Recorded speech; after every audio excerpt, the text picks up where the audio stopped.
우리 주님께서 이 귀한 자리에 있어서 여러분을 대할 수 있게 해주심에 대해서 감사를 드립니다. 우리 연합교회하고는 또 특별히 오늘 우리 목사님께서 소개하신 대로 우리 신학교 PTS와는 오랜 전부터 이 관계를 지금까지 유지하고 있습니다.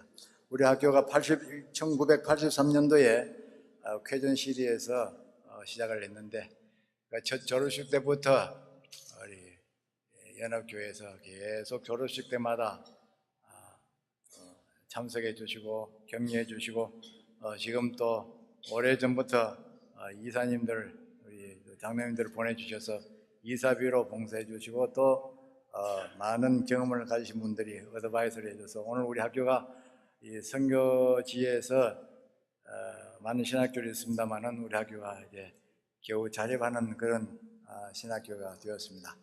그동안 여러분 많이 기도해 주시고 또 성원해 주셔서 감사하고 주님 오시는 그날까지 이 교회가 주의 뜻을 위해서 계속 존재하기를 바랐고 그러므로 아울러서 우리 학교하고도 계속 이 영적인 교제를 이어갈 수 있는 그런 관계가 되어지기를 간절히 소원합니다. 오늘 저는 이 누가복음 5장 1절로 11절에 있는 이 말씀을 갖고 주님의 제자는 하는 이런 제목을 갖고 증거할 때에 여기 모인 여러분은 각자의 필요한 은혜를 하나님께서 골고루 충만하게 채워주시기를 원합니다. 이 말씀이 어떤 분들에게는 큰 위로가 되고 또 어떤 분에게는 삶의 지혜가 되고 또 어떤 분에게는 육신의 건강이 되고 또 어떤 분에게는 기도의 응답이 되고 어떤 분에게는 혹시 책망이 되어서 주님 앞에 바로 서는 그런 놀라운 계기를 맞이하게 되기를 소원합니다. 이 본문의 이 배경은 바로 이 본문에 나와 있는 대로 게네사렛 호수라 그렇게 이야기합니다. 이 갈릴리를 모두 이 호수가 워낙 크기 때문에 바다라고도 하기도 하고 또 어떤 데는 또 호수라고도 합니다. 또 성경에 보면은 어떤 데는 게네사렛 호수라 그러고 또 어떤 데는 보면 디베랴 바다라 그렇게 표현이 되어 있습니다만은 이 갈릴리 바다를 갈릴리 호수를 둘러서 이렇게 형성된 이 동네를 따라서 그 앞부분에 있는 바다를 그 지명을 따라서 게네사렛 호수라 또는 디베랴 호수라 그렇게 성경은 명칭을 붙여주고 있습니다. 오늘 밤새껏 고기를 잡기 위해서 어부로서 이 수고를 했으나 그날따라 어쩐 일인지 헛수고를 해서 삶의 현장에서 지쳐있는 그리고 낙심욕에 있는 이 한 사람을 주님이 찾아오셨습니다. 그 사람이 바로 오늘 본문에는 베드로라 그렇게 알려주고 있습니다. 이 베드로를 찾아오신 이 주님, 이런 새벽, 그것도 늦은 시간이 아니라 이런 새벽에 가장 고단하고 실망에 빠져있는 이 베드로에게 주님이 찾아오신 목적이 있습니다. 그는 바로 그를 제자로 삼기 위해서 찾아오신 것입니다. 오늘 저와 여러분도 우리 주님을 만난 그때가 언제인지요? 여러분 기억하신 분들이 많이 계시겠죠? 우리 주님은 레위를 세관에서 부르셨고 삭개오를 그 길에서 부르셨고 또 여러 제자들을 보면 그 삶의 현장에 주님이 찾아가셔서 직접 불러주시고 만나주셨던 그런 기록들이 계속 이어집니다.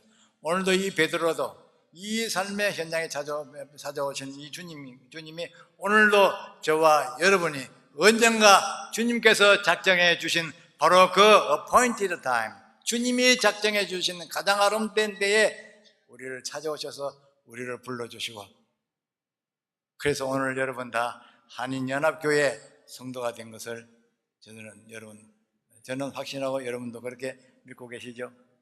내가 주님을 찾아간 것이 아니에요. 주님이 먼저 우리를 찾아오셨다는 이 사실은 그야말로 은혜 중에 은혜입니다. 성경은 은혜를 무엇으로 이야기하냐 하면은 값없이 우리에게 베풀어 주시는 하나님의 사랑이라고 그랬어요. 받을 수 없는 자격이 없는 우리에게 먼저 주님께서 찾아오셔서 우리를 사랑하신다고 주님이 고백해 주시고 내가 너를 택하여 놓으라고 주께서 말씀해 주셨습니다. 마치 아가서에 보면은 솔로몬 왕이 시골을 가다가 어느 시골을 길을 행차하다가 한 여인을 만났는데 보니까 얼굴도 햇볕에 짜서 까맣잡잡하고 화장기 하나도 없는 그런 민낯에 이런 여자에게 그 가마를 타고 내려 친히 내려와서 찾아가서 손을 내밀면서 솔로몬 왕이 사랑을 고백한 그런 장면이 바로 아가서에 기록되어 있습니다. 나는 비록 그무나 아름다우니 계달의 장막 같을지라도 나는 솔로몬의 휘장 같구나. 나중에 그 사랑의 고백을 받고 이 여인은 얼마나 감격스러운지 그런 고백을 남겨놓고 있습니다. 사랑하는 우리 성도 여러분들, 여러분 주님의 그 사랑 여러분 직접 체험하고 계십니까? 그 사랑 그때 얼마나 크신가요?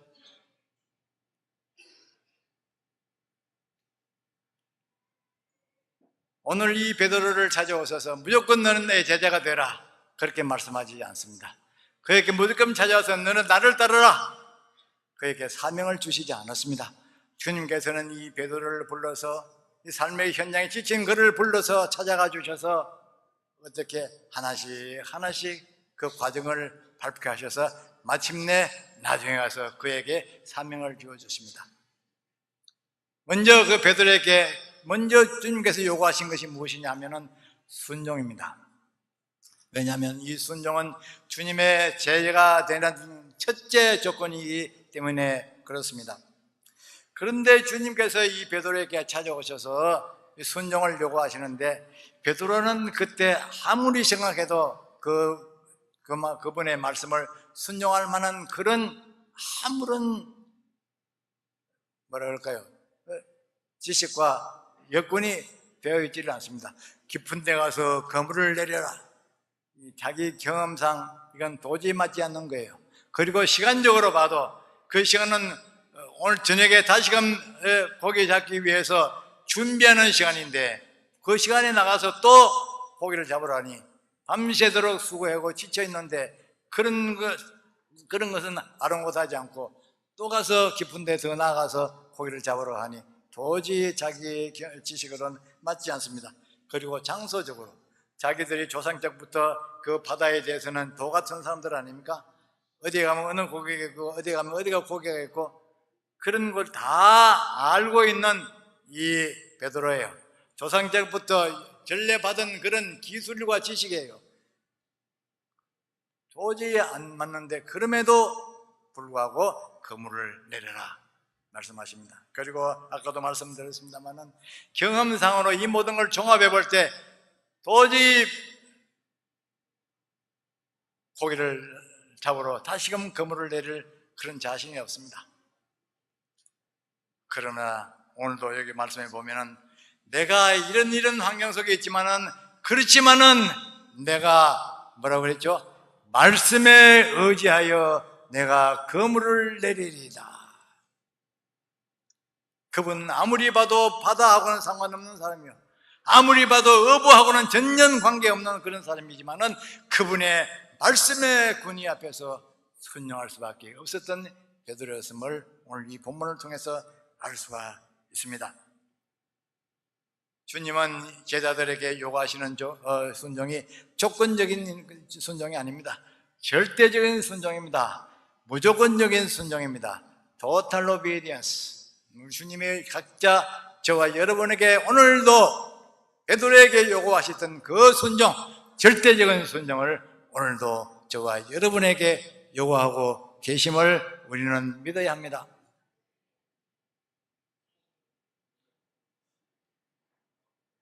그런데 이 주님께서는 이 베드로가 순종하는 모습을 보고 그것으로 끝난 것이 아니에요.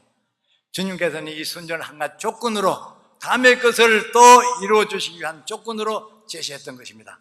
그래서 이 베드로가 절대적인 순종을 했습니다. 그 말씀에 순종했더니 어떤 결과가 있느냐? 예상치 않게 베드로는 그물이 찢어질 만큼 많은 고기를 잡게 되었습니다. 자기 혼자 힘으로 아니라 옆에 있는 다른 배의 동료도 불러서 도움을 요청하기까지 할 정도로 풍성한 결과를 얻게 되었습니다. 그랬더니 베드로가 그 결과로 어떻게 됐죠? 어떤 결과가 어떤 반응이 일어났어요? 5절을 보니까 그 결과로 어떻게 해요? 놀랐어요.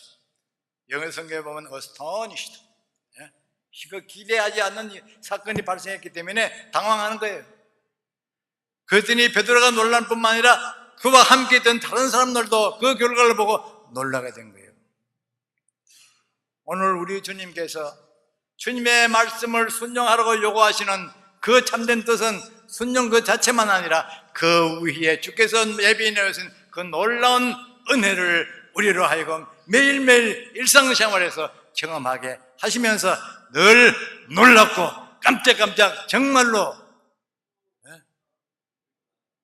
표현이 안 되는 어떤 그런 신나는 그런 감격적인 삶을 우리에게 경험하게 하시기 위한 것이라는 사실을 오늘 우리는 이 본문을 통해서 우리는 이해할 수가 있습니다. 오늘 우리들은 주님께서 매일매일 우리 삶 속에서 남들이 겪지 못했던 주님의 사람들이기 때문에, 주님의 제자들이기 때문에 늘 이런 주님의 은혜로, 새로운 은혜로 우리는 늘 감격 속에서 살아갈 수 있기를 우리 주님은 우리 모두에게 기대하신다는 사실을 우리는 알아야 합니다. 베드로만 아니라 성경에 기록된 어떤 그런 선지자들과 주님의 어떤 그런 종들만이 아니라 오늘 이 시간도 우리는 그와 같은 동일한 놀라운 감격을 누리면서 살기를 주님은 오늘도 우리에게 원하시고 계십니다. 왜요? 같은 주님이시기 때문입니다. 우리 주님은 어제나 오늘이나 영원토록 어떻게 해요? 동일하신 주님이시기 때문에 가능합니다. 그런데 또 주님은 이 베드로로 하여금 이렇게 놀라운 감격을 경험할 뿐만 아니라 그 다음 단계를 위해서 주님은 이 모든 것을 베풀어 주신 것입니다. 그 다음에 뭐냐 하면은 주님의 제자는 자신의 가치관이 바뀌어야 함을 주님은 요구하시기 때문에 그렇습니다.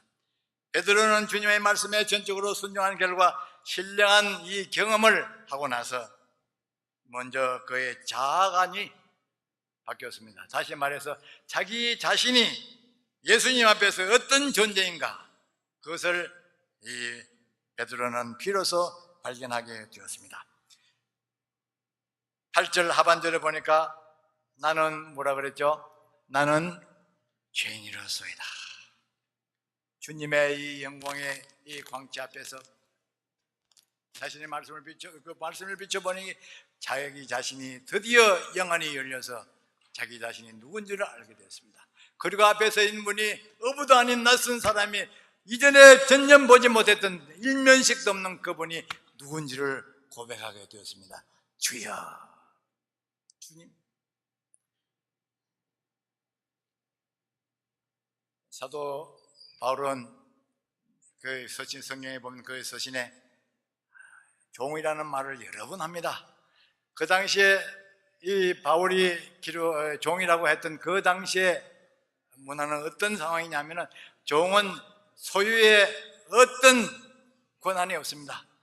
자기 생명까지도, 그리고 자기의 재산까지도, 자기 자녀까지도 자기 것이 아니에요. 주인의 것입니다. 그래서 사도 바울이 주여, 주님이라고 고백한 것은 당신은 나의 주인이십니다. 나는 생사의 자유가 없고 나의 목숨도 주의 것입니다. 내 것이라고 주장할 것 아무것도 없으니 모든 것이 주님의 것입니다. 그 고백입니다. 여러분, 저도 기도할 때도 주님 고백 많이 하시죠? 바로 이 의미는 참으로 우리 신앙의 고백에 농축되어 있는 그런 단어이기도 합니다. 주님. 오늘 베드로가 그런 마음으로 이 주님 앞에 자신이 누구임을 고백하게 됩니다. 그리고 난 뒤에 그의 군의 앞에서 자신도 모르게 무릎을 탁 꿇었습니다. 이게 복종입니다. 전적인 복종입니다. 주님의 영광의 광채 앞에서 자신이 누구인지를 발견하게 될 때 이렇게 낮아질 수가 있고 복종할 수가 있게 됩니다. 비록 베드로뿐만 아니었습니다. 이사야도 그랬습니다. 삭개오도 그랬습니다. 여러분은 어떻습니까? 이런 경험들이 있으십니까? 주님을 정말로 누구인가를 여러분이 그분이 누군가를 바로 깨닫게 되고 인격적으로 관계를 맺게 될 때 주여 진심에서 우러난 그런 고백을 드려보신 적이 있으십니까? 있죠? 아멘이죠? 아멘이죠? 요게 좀 큰데요. 조금 소리가 작네요. 아멘이죠? 예, 주님은 우리의 구주십니다. 나의 모든 것에 모든 것 되시는 그분이십니다.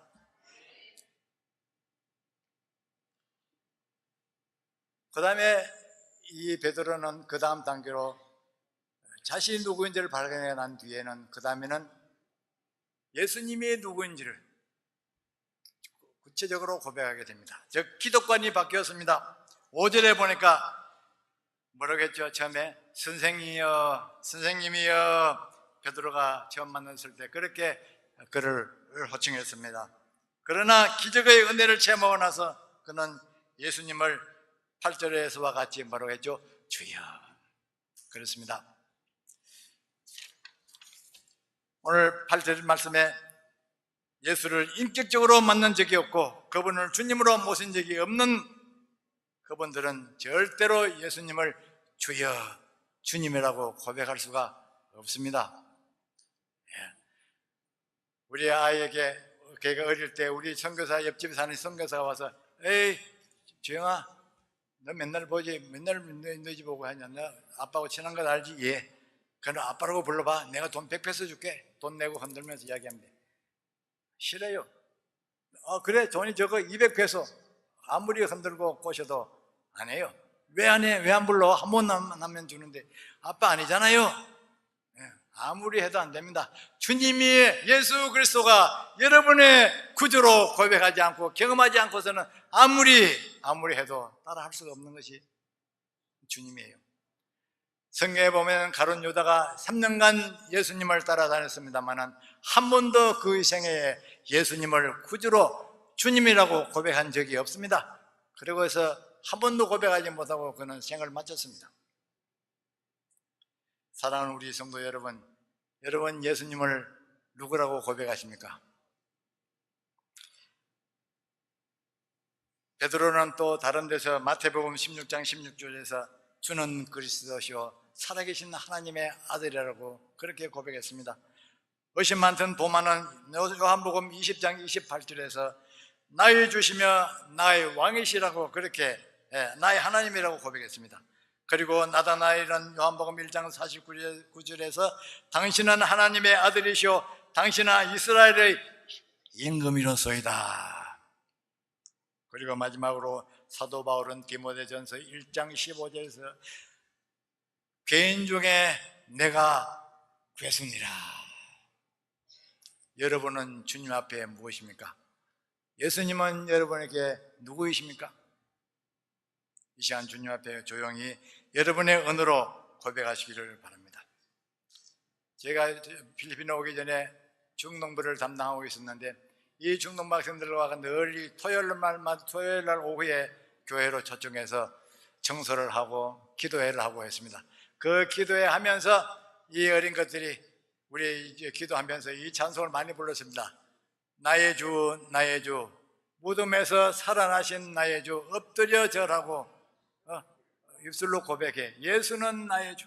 이 찬송을 노래 부르면서 부르고 또 부르면서 그런 것들이 손수건도 없이 손등으로 눈물을 닦으면서 이 찬송을 부르면서 고백하는 것이 지금도 기억에 생생합니다. 사랑하는 우리 성도 여러분, 우리는 날마다 사도 바울의 고린도전서에서 권고한 것 같이 내가 과연 주님과 어떤 관계에 있는가? 그 관계가 확실하지 않으면 우리는 버린 자니라. 늘 우리는 살면서 우리 자신을 익제민해야 하는 그런 삶을 늘 지속하시기를 바랍니다. 그 다음에 세 번째로 베드로는 이 기적을 통해서 무엇이 바뀌었느냐 하면 물질에 대한 생각이 가치관이 완전 바뀌어버렸습니다. 11절에 보니까 모든 것을 어떻게 했어요? 모든 것을 버렸다 그랬어요. 이 모든 것은 가업으로 이어오던 조상적부터 물려받은 이 업입니다. 그리고 그의 삶의 터전인 바다입니다. 그리고 삶의 수단인 배와 건물입니다. 부모와 친척입니다. 고향입니다. 그리고 방금 기적적으로 잡은 이 하나 가득 잡은 이 고기까지도 다라는 이 말에 포함이 되어 있습니다.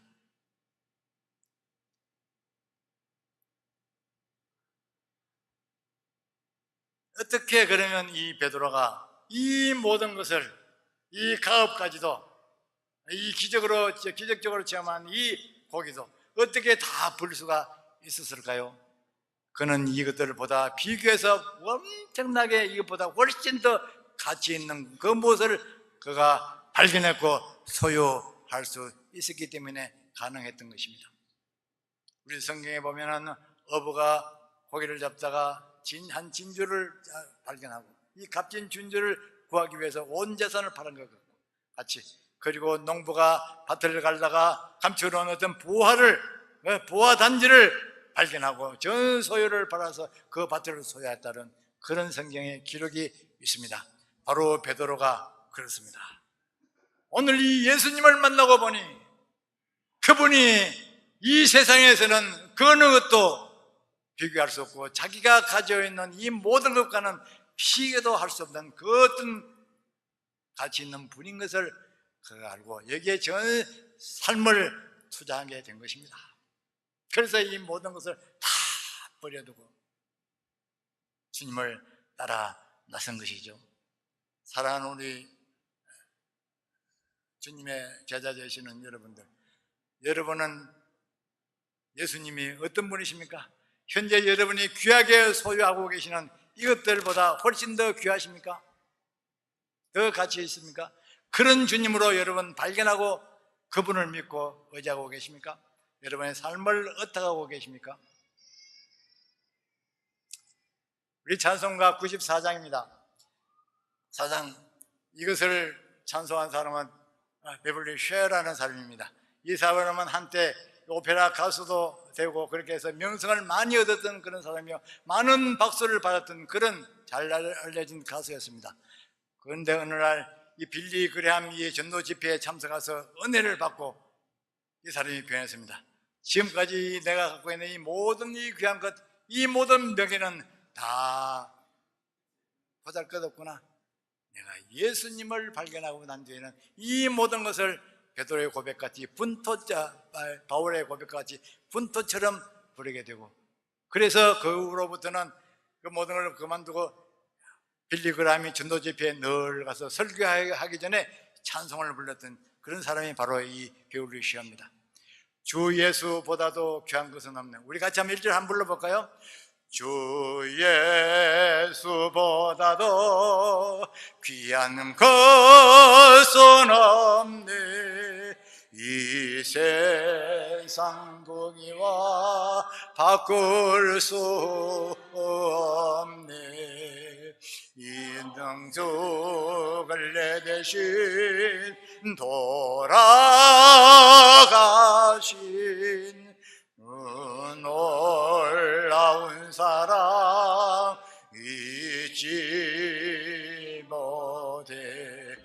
세상 즐거움 다 버리고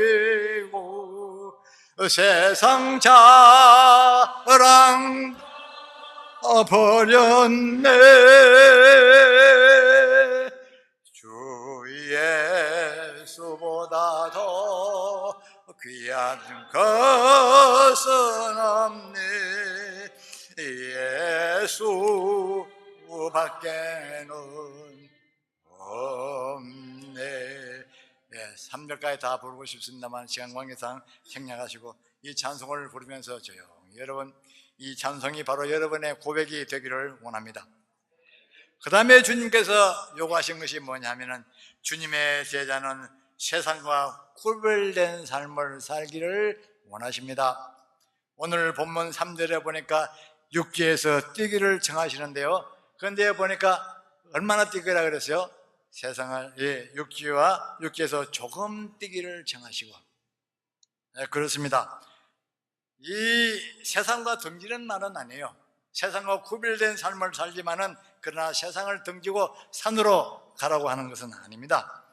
기독교는 속세를 등지고 떠나는 것이 아니라 세상 속으로 들어가서 빛과 소금의 직분을 감당하면서 내가 만난 이 예수, 이분을 증거하여서 그들로 하여금 나의 삶을 보고 깜짝깜짝 놀라는 새로운 경험의 연속적인 성령의 삶으로 예수님의 제대를 삼는 이 삶을 살기를 주님은 원하시는 것입니다. 그렇다고 우리는 비록 세상에 살지만은 그러나 우리는 세상에 속한 사람들이 아닙니다. 우리의 시민권은 천국에 있습니다. 아가서 2장 14절에 보면은 바위 틈 낭떠러지 은밀한 곳에 있는 나의 비둘기야, 우리 성도들을 향해서 비둘기라고 묘사했습니다. 낭떠러지에서 늘 세상을 구워보면서 구별된 삶을 살기를 원하십니다. 또한 계시록 4장 7절에 보면은 처음에는 여러 가지 동물이 4가지 나오는데 그 중에서 이 독수리 이야기가 나옵니다. 이 독수리가 뭐예요? 믿음의 날개를 활짝 펴고 태풍에도 굴하지 않고 오히려 비바람이 몰아칠 때 날개를 쫙 펴고 창공을 나릅니다. 그러면서 밑에 세상을 내려다보면서 세상과 구별된 그런 삶을 살아가는 것이 독수리입니다. 오늘도 우리 주님은 우리를 향해서 이 독수리같이 믿음의 날개를 펴고 세상에 동하지 않고 세상을 내려보면서 우리는 그걸 초월해서 살아가는 그런 삶을 오늘도 우리 주님은 원하십니다. 마지막으로 주님은 제자들에게 결단을 요구하십니다. 바로 베드로에게 이렇게 순종을 요구하셨고 그 다음에 가치관의 변화되는 그 모든 과정을 볼 때 그리고 세상에 떠나갈 준비가 되어 있는 것을 보고 이제는 됐다, 때가 되었다. 주님께서는 그에게 요구하십니다. 나를 따르라. 내가 사람을 낚는 어부가 되리라. 베드로는 그 말이 떨어지자마자 모든 것을 뒤로하고 주님을 따라 나섰던 것을 오늘 이 말씀을 통해서 우리는 알 수가 있습니다. 주님을 따르는 제자들은 이 세상에 동화되지 않고 언제나 이 주님이 뒤돌아보지 않고 미련을 두지 않고 주님을 우리는 따르면서 그 말씀에 날마다 순종하는 그런 삶을 살아가는 것이 주님의 제자입니다. 마치 한 발은 세상에 한 발은 주님의 나라에 이 사회에서 머뭇하는 사람은 주님은 원치를 않습니다. 그런 사람은 쟁기를 들고 뒤를 돌아보는 자라고 했습니다. 그리고 계시록 보면은 차든지 덮든지 하라고 주께서 우리에게 촉구하고 계십니다.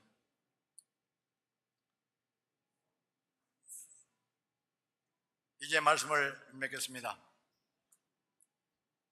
베드로처럼 예수님의 말씀에 전적으로 순종하는 여러분들, 조건적이 아니라 무조건적인 순종하는 우리 여러분의 삶이 되기를 원합니다.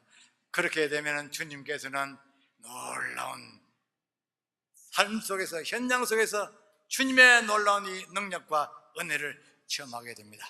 매일매일 감격적인 그런 삶을 살아갈 수 있도록 주님이 인도해 주십니다. 그런 삶을 계속 영위하시기를 소원합니다. 그리하고 여러분 이 모든 생각을 다시금 한번 바꾸시기를 바랍니다. 여러분의 귀중하게 여겼던 것, 정말로 주님 앞에 내어놓을 때, 주님 앞에 비춰볼 때 그것이 정말 귀중한 것인가, 무엇이 귀중한 것인가, 어떤 삶이 귀중한 것인가를 여러분 마음에 판단하시기를 바랍니다. 그리고 난 뒤에 여러분 이 세상에 살지만은 여기에 동화되어 살지 말고 구별된 삶을 사시기를 바랍니다. 구별된 삶.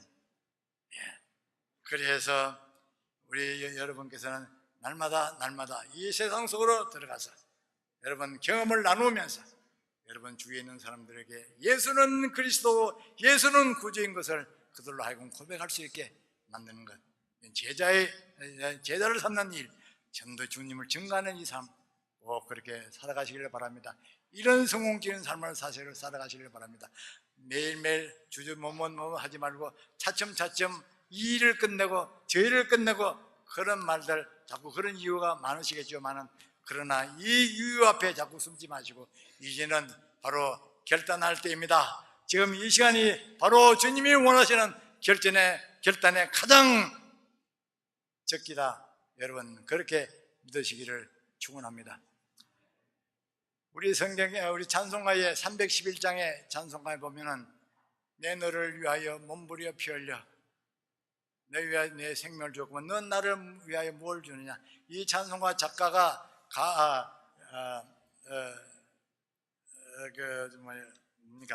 이 찬송가 작가 처음에 찬송을 썼는데 한 1절 작성하고 나니까 별 마음에 안 들었어요. 그래서 이게 난로에다가 탁 던졌습니다. 그런데 갑자기 창밖에서 바람이 싹 불더니만 이것이 난로 안으로 들어가지 않고 밖으로 떨어졌어요. 그래서 이 사람이 이게 무슨 뜻이 있지 않나 싶어서 그것을 다시금 펼쳐서 다시금 2절 3절을 쭉 써서 나아가서 완성한 것이 오늘 찬송가 311장입니다. 그리고 또 이 독일의 뒤셀도르프 미술관에 소장되어 있는 이 슈텐베르크라는 이 화가가 그린 그리스도의 이 순환상, 그 그림이 거기에 지금도 걸려 있다고 합니다. 어느 날 오후에 어떤 신사가 그 공원을 그리다가 그의 미술관에 들어갔어요. 그런데 거기에 보니까 이 예수님의 순환상 그 밑에 자막이 있습니다. 그걸 읽었습니다. 내 너를 위하여 몸부려 주었구만 너는 나를 위하여 무엇을 주었느냐. 그 말씀에 확 부딪혔어요. 그때부터 이 사람은 그 말씀에 눈을 떼지 못하고 계속 되새기고 잘못 지난 과거의 삶과 연관시켜서 묵상해졌습니다. 자기 자신도 모르게 무릎을 꿇었습니다. 그런데 한참 지난 몇 시간 지났는지도 모르는데 누가 와서 깨웠어요. 신사 여러분, 지금 문을 닫을 시간입니다. 깨워서 보니까 얼마나 오래 엎드려 무릎 꿇고 있었는지. 그래서 집에서 오면서 그 말씀을 계속 묵상했습니다. 그렇습니다. 주님은 나 위하여서 생명을 주셨는데 나는 이 핑계 저 핑계로 오늘 이 시간까지 어떤 삶을 살았는가 마음에 질려서 마침내 그 말씀 때문에 그는 결단을 내렸습니다. 그래서 그가 조직한 선교회가 바로 모라비안 선교회입니다. 이들은 10의 9조를 바쳐서 세계 선교에 전력을 했던 그런 선교단체가 바로 여러분 들어보신 적이 있을 줄 압니다만 이 모라비안 이 선교회입니다. 사랑하는 우리 성도 여러분, 다시금 이 말씀에 의지해서 말씀을 드립니다. 여러분 아직도 여러 가지 많은 이유 뒤에서 웅크리고 숨어 계십니까? 여러분 아직도 그것이 주님 앞에 이유가 될 만한 것이 있습니까? 전적으로 주님을 따를 만한 어떤 그런 준비가 아직도 되어 있지 않습니까? 이제는 바로 그 시간입니다. 여러분 주님의 제자이십니까? 이제는 바로 결단할 시간입니다. 주님 앞에 절대적으로 순종하시고 여러분의 모든 삶의 방식을 가치관을 바꾸시길 바랍니다. 그리고 물질에 대해서 여러분 소유에 대해서 좀 새로운 어떤 가치관을 갖고 계시길 바랍니다. 그리고 너무 하지 마세요. 이제는 바로 그 시간, 주께서 예배해 오신 나에게는 가장 적절한 결단의 시간입니다. 기도하겠습니다. 우리 함께 말씀을 생각하면서 조용하게 한번 여러분 묵상해 보시길 바랍니다. 정말로 나는 어떤 면에서 내가 절대적으로 순종하고 있지 못한 부분이 있는가? 내가 아직도 이 삶 속에서 왜 내가 이 주님이 원하시는 그런 베드로가 경험했던 놀라운 이 감격적인 삶의 연속을 내가 경험하지 못하고 있는가? 내가 아직도 버려야 할 것이 무엇인가? 나의 가치관이 무엇인가? 바뀌어야 할 부분이 무엇인가? 그리고 내가 정말로 아직도 뭐 하고 있으면 이제는 주님 앞에 결단할 시간이라고 주께서 촉구하시는 이 말씀에 마음의 귀를 기르시고 주님 앞에 좀 작정하시는 시간 되기를 바랍니다.